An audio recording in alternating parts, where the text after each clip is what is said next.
revenons sur la question d'Élohim.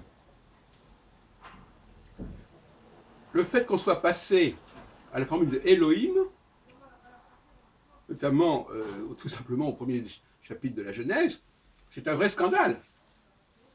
Mais c'est une vraie révolution théologique. C'est un vrai coup de force, coup d'état théologique.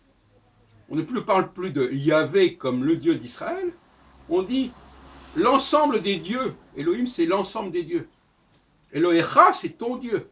Elohé Israël ou les Jacob, c'est un Dieu qui est celui de Jacob. Mais si on dit Elohim, c'est la totalité des dieux. Donc c'est un autre discours. D'ailleurs, c'est pas complètement idiot, au contraire. Je considère qu'effectivement, si on veut parler de l'origine du monde, il y a tous les dieux qui peuvent jouer. Mais à ce moment-là, ne disons pas que ce Elohim, c'est Yahvé. Non. Elohim, ce sont les dieux, et Yahvé, c'est un des dieux.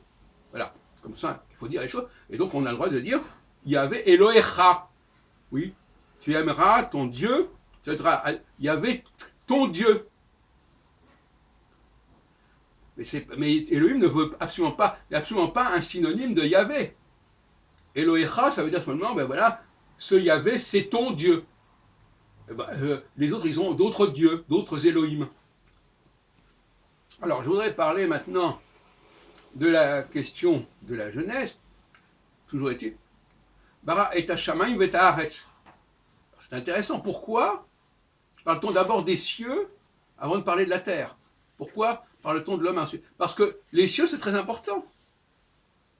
Pourquoi c'est important? Parce que dans mon système à moi, Dieu est le créateur d'un système qui coordonne, qui relie l'homme aux astres. On ne peut pas, l'œuvre de Dieu, l'œuvre du Dieu d'Israël, c'est pas de Dieu en général, l'œuvre du Dieu d'Israël, c'est d'avoir connecté les hommes aux astres. Mais pas n'importe quels astres, et pas n'importe quels hommes aussi. Bon, c'est autre problème encore. Certains hommes à certains astres, si on veut. Donc, effectivement, c'est pour ça qu'il est très important. De la même façon, l'autre jour, j'écoutais une émission, quelqu'un dit « Ah oui, quand on regarde le ciel, c'est beau. La beauté du ciel. » Voilà. C'est un joli décor. Voilà ceux qui ne croient pas en l'astrologie, ils nous parlent de la beauté du ciel. Mais c'est grotesque.